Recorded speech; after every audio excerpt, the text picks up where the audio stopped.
Good morning class. Today I will be teaching about general circulation of the atmosphere. Okay, let us see. ये मैं अर्थ बना रहा हूँ, ठीक। This is earth.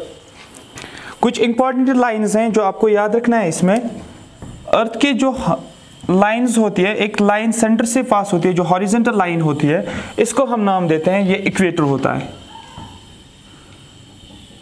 Equator 0 degree, ठीक। ऊपर जो होता है इसको हम नॉर्दर्न हेमिस्फीयर का नाम देते हैं। ये नॉर्दर्न हेमिस्फीयर है, ये नॉर्दर्न हेमिस्फीयर। और इक्वेटर से नीचे जो भी पार्ट है, जो भी हेमिस्फीयर है, उसको हम नाम देते हैं, this is southern hemisphere. Above the equator यहां पर क्या होता है, ये नॉर्थ पोल होता है। नॉर्थ पोल 90 डिग्री, ये होता है यहां पर बिलो साउथ पोल, और ये भी 90 डिग्री होता है। तो इक्वेटर के above northern hemisphere, and if we see below the equator there is southern hemisphere. Northern hemisphere 90 degree पे होता है और साउदर्न हेमिस्फीयर भी 90 डिग्री पे होता है। नॉर्दर्न हेमिस्फीयर में अगर देखेंगे एक लाइन होती है जो कि 30 डिग्री पे होता है, 30 डिग्री लाइन है, 30 डिग्री नॉर्थ। और सेम लाइन जो होती है इसको हम नाम देते हैं 30 डिग्री साउथ। सिमिलरली अगर हम इसमें देखेंगे, फिर से ऊपर जाएंगे तो 60 डिग्री जाएंगे। यहां पर 60 डिग्री नॉर्थ है, ठीक। और नीचे जाएंगे तो यहां पर हम 60 डिग्री साउथ की बात करेंगे। और ये देखो यहां पर इक्वेटर 0 डिग्री, फिर नॉर्दर्न हेमिस्फीयर में 30 degree north. If we talk about the 60 degree north, after that there is north pole that is 90 degree. Similarly if we see in the southern hemisphere we can see 30 degree south, 60 degree south and 90 degree south pole. Okay, let us see the general circulation of atmosphere. देखो बेटा क्या होता है, generally आपको पता है सन जो होता है वो एग्जैक्टली ओवर इक्वेटर के ऊपर होता है। तो जब इक्वेटर के ऊपर होता है, जिसकी वजह से सन की radiations exactly over the equator आ जाता है। जब इक्वेटर के ऊपर लाइट पड़ती है, ठीक, और जो 30 डिग्री पे है, यहाँ पर क्या होता है, लाइट जो होती है उसकी रेज आती है, इंक्लिनेशन आ जाता है। रेज जो होता है वो इंक्लाइनेड रेज पड़ती है 30 डिग्री के पे भी, 60 डिग्री नॉर्थ पे भी, और जो नॉर्थ पोल होता है यहाँ तक इंक्लिनेशन रेज का आता है। लेकिन जब सन इक्वेटर के ऊपर होता है तो direct radiation of sun equator के ऊपर आता है, जिसकी वजह से इक्वेटर हीट हो जाता है, हीट अप हो जाता है। जब इक्वेटर हीट अप हो जाता है, जो एयर होता है, ये अर्थ, पूरा अर्थ है, ठीक, ये क्या है, ये इसको एटमॉस्फेयर हम नाम देते हैं। ये एटमॉस्फेयर है, ये पूरा जो है ये एटमॉस्फेयर है इस साइड। तो एटमॉस्फेयर जो होता है ये हीट अप हो जाता है। वो एयर जो क्लोज टू इक्वेटर है वो क्या होता है, वो वार्म होता है। वार्म एयर क्या होता है, ये राइज होता है, ठीक। जो प्लेस वार्म होता है, ज्यादा वार्म होता है, वो लो प्रेशर पे होता है, ठीक। उसके बाद अगर हम बात करेंगे 30 डिग्री ये हाई प्रेशर पे, 60 डिग्री फिर से लो प्रेशर पे, और नॉर्दर्न पोल की बात करेंगे, नॉर्थ पोल की बात करेंगे, ये हाई प्रेशर पे आता है। Similarly if we see in the southern hemisphere we can see equator low pressure पे, 30 डिग्री साउथ हाई प्रेशर पे होता है, 60 डिग्री जो होता है that is low pressure, and if we talk about the southern hemisphere that's at high pressure. Okay,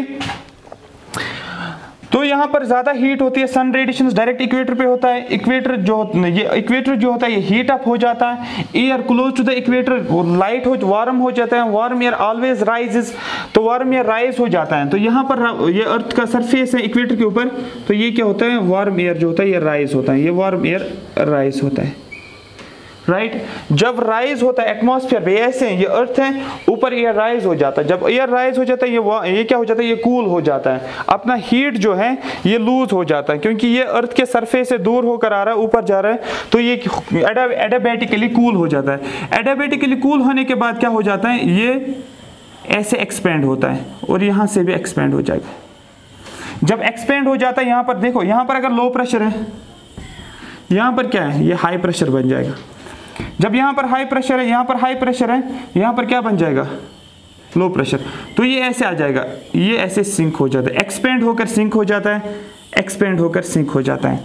यहाँ से surface के ऊपर अगर आप देखोगे, यहाँ हम बात करेंगे सरफेस के ऊपर, कल मैंने बोला था आपको कि सरफेस के ऊपर एयर जो होता है वो कैसे कहाँ से कहाँ मूवमेंट दिखा रहा है, from a region of high pressure to a region of low pressure. अगर यहाँ पर हाई प्रेशर है, यहाँ पर लो प्रेशर, एयर ऐसे मूव करेगा।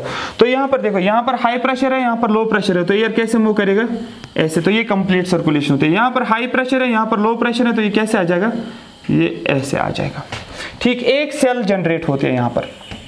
उसके बाद क्या होता है, यहाँ पर ये ऐसे सिंक होता है, सिंक होने के बाद फिर से ये कहाँ जाएगा, हाई प्रेशर से लो प्रेशर, हाई प्रेशर से लो प्रेशर आ जाएगा।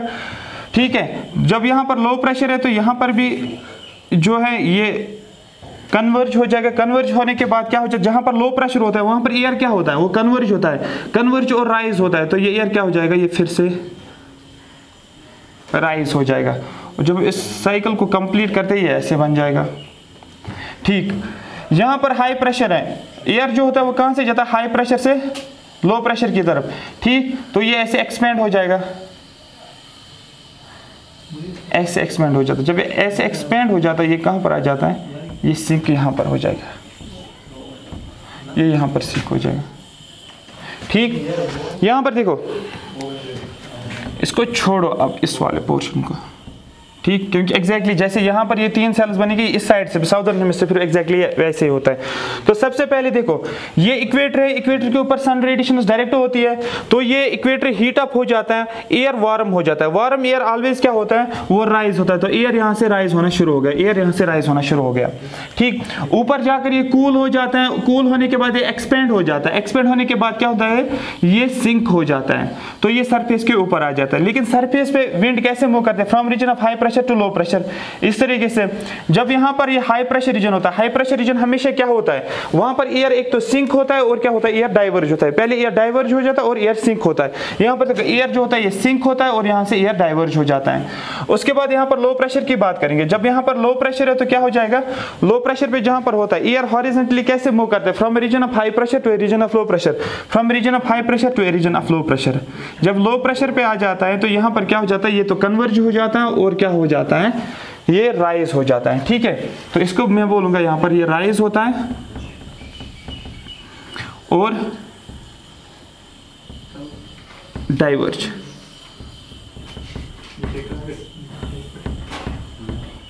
तो आपको यहां पर याद रखना, लो प्रेशर रीजन में क्या होता है, लो प्रेशर रीजन में एयर राइजेस और एयर क्या होता है, कन्वर्ज हो जाता है। और अगर हम हाई प्रेशर रीजन की बात करेंगे,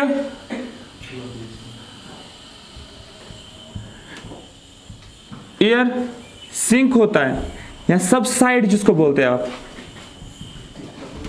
और एयर क्या होता है, डाइवर्ज हो जाता है। देखो, लो प्रेशर रीजन एयर क्या होता है,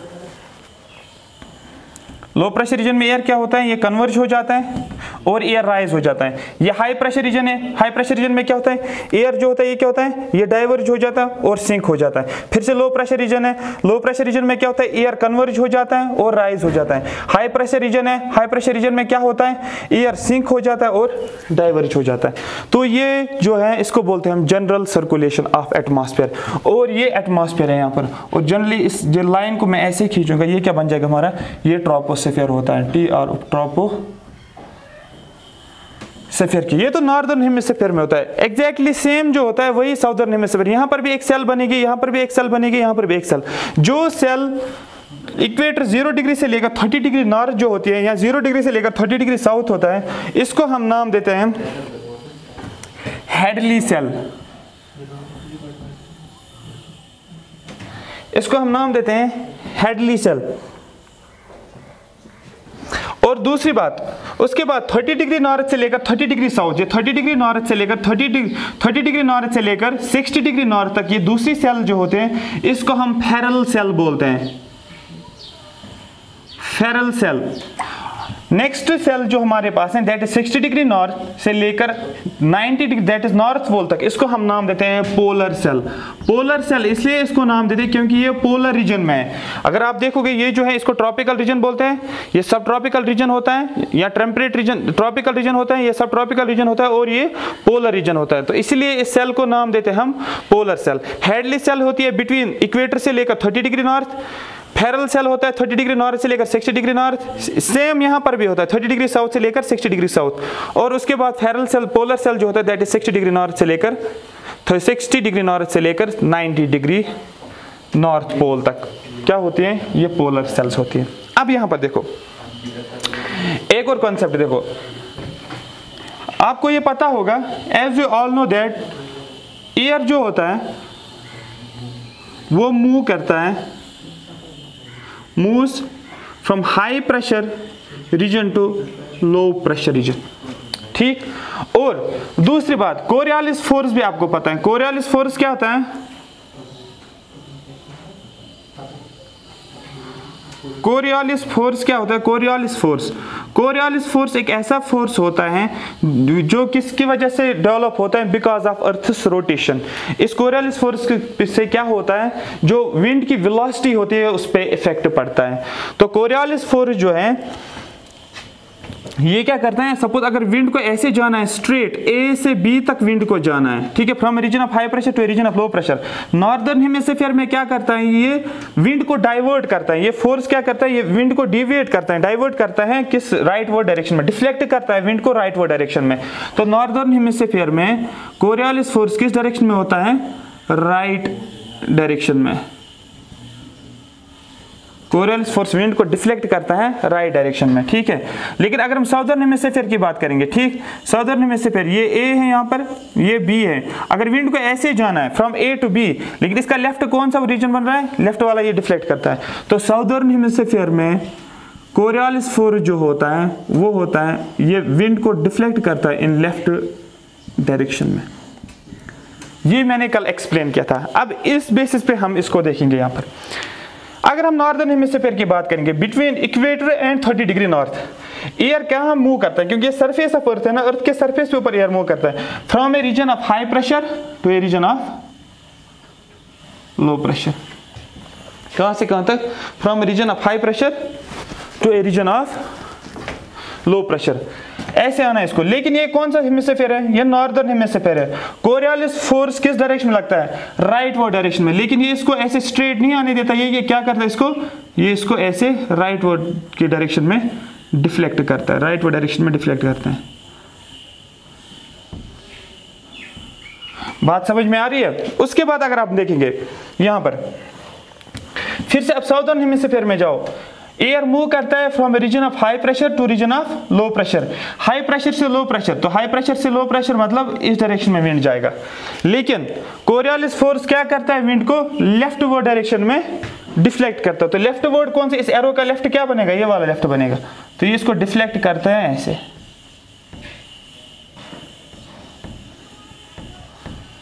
ये ऐसे इसको डिफ्लेक्ट करता है, ठीक। अगर आप इस विंड को देखोगे, आप ये जो विंड है यहाँ पर, ये विंड है जो एयर जो होता है मूव करता है from region of high pressure to region of low pressure.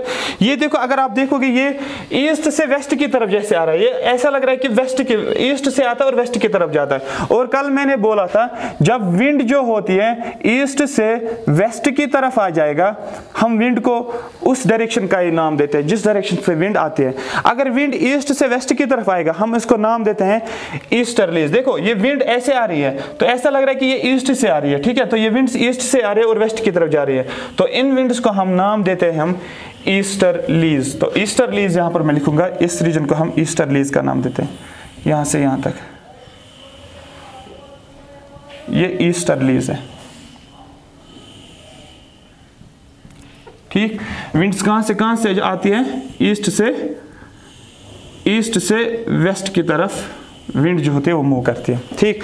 Northern hemisphere में भी और साउदर्न हेमिस्फीयर। तो ईस्टर्लीज का रेंज क्या है, ईस्टर्लीज का रेंज है 30 डिग्री नॉर्थ से लेकर टू 30 डिग्री साउथ तक। बात समझ में आ रही है।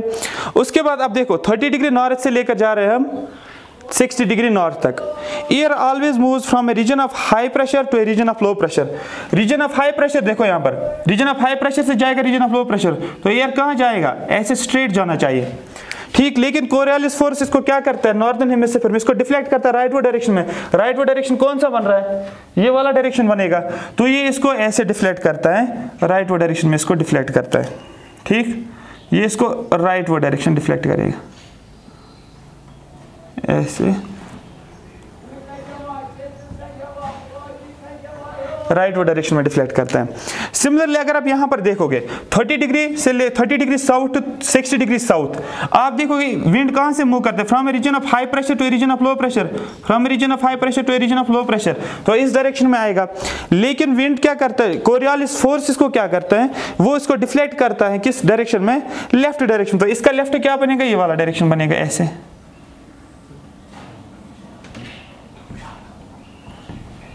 The Coriolis force deflects the wind in southern hemisphere in leftward direction. So यहाँ पर आप देखोगे विंड्स ऐसे लग रहा है कि जैसे वेस्ट से ईस्ट की तरफ जा रहा है, यहाँ पर भी वेस्ट से ईस्ट की तरफ जा रहा है। जब विंड्स वेस्ट से ईस्ट की तरफ जाएगा, इसको हम नाम देते हैं वेस्टर्लीज, वेस्टर्लीज। तो यहाँ पर भी हम नाम देते हैं इसको वेस्टर्लीज। अगर मैं यहाँ पर वेस्टर्लीज लिखूंगा, यहाँ पर मैं इसको लिख रहा हूँ वेस्टर्लीज, WEST, वेस्टर्लीज। तो वेस्टर्लीज कहाँ से कहाँ तक है, 30 डिग्री नॉर्थ से लेकर 60 डिग्री नॉर्थ तक, ये इसमें वेस्टर्लीज होती है। दूसरी बात 30 डिग्री साउथ से लेकर 60 डिग्री साउथ तक हम देख सकते हैं, ये वेस्टर्लीज होती है। तो विंड्स कहाँ से कहाँ आती है, वो वेस्ट से ईस्ट की तरफ जा रहे हैं। जब विंड्स वेस्ट से ईस्ट की तरफ जा रहे हैं, विंड्स वेस्ट से आ रही हैं, इसलिए इसको वेस्टर्लीज नाम पड़ा है। यहाँ पर ईस्टर्लीज में क्या होता है, विंड की डायरेक्शन होती है फ्रॉम ईस्ट टू वेस्ट, इसलिए हम इसको नाम देते हैं ईस्टर्लीज, ठीक। उसके बाद 60 डिग्री नॉर्थ से लेकर 90 degree north, that means north pole तक, 90 डिग्री नॉर्थ तक, ठीक है, 90 डिग्री नॉर्थ तक हम जाएंगे। विंड हमेशा मूव करता है from region of high pressure to region of low pressure, तो यहां से विंड को आना है इस डायरेक्शन में, हाई प्रेशर से लो प्रेशर।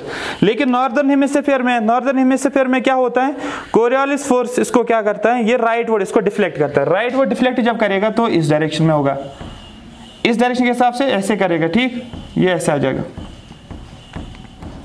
ठीक। सिमिलरली अगर इस साइड आप देखोगे, हाई प्रेशर से विंड जाती है टुवर्ड्स लो प्रेशर रीजन में, तो विंड को ऐसे जाना है, ठीक, स्ट्रेट। लेकिन कोरियोलिस फोर्स इसको क्या करता है, कोरियोलिस फोर्स इसको डिफ्लेक्ट करता है लेफ्टवर्ड डायरेक्शन में। तो कोरियोलिस फोर्स इसको किस डायरेक्शन में लेकर जाता है, लेफ्टवर्ड डायरेक्शन में।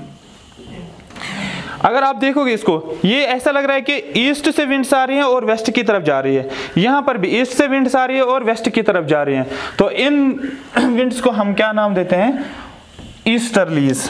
इन विंड्स को भी नाम देते हैं हम ईस्टर्लीज, ईस्टर्लीज। इन विंड्स को भी नाम देते हैं हम ईस्टर्लीज। अब ईस्टर्लीज इनको बोलते हैं, इनको नाम देते हैं पोलर ईस्टर्लीज, क्योंकि ये पोलर रीजन में विंड्स जो होते हैं इनको पोलर ईस्टर्लीज बोलते हैं। और यहां पर भी इनको नाम देते हैं पोलर ईस्टर्लीज। तो ग्लोबल विंड्स को मैंने डिवाइड किया हुआ है, एक ईस्टर्लीज, दूसरा वेस्टर्लीज, और थर्ड जो है पोलर ईस्टर्लीज, पोलर ईस्टर्लीज। और ये कहां से कहां तक है, 60 डिग्री नॉर्थ से लेकर 90 डिग्री नॉर्थ तक है, और 60 डिग्री साउथ से लेकर 90 डिग्री साउथ तक हम इसको देखते हैं। तो ये था general circulation of the atmosphere. So thank you so much, hope आपको ये समझ आया होगा।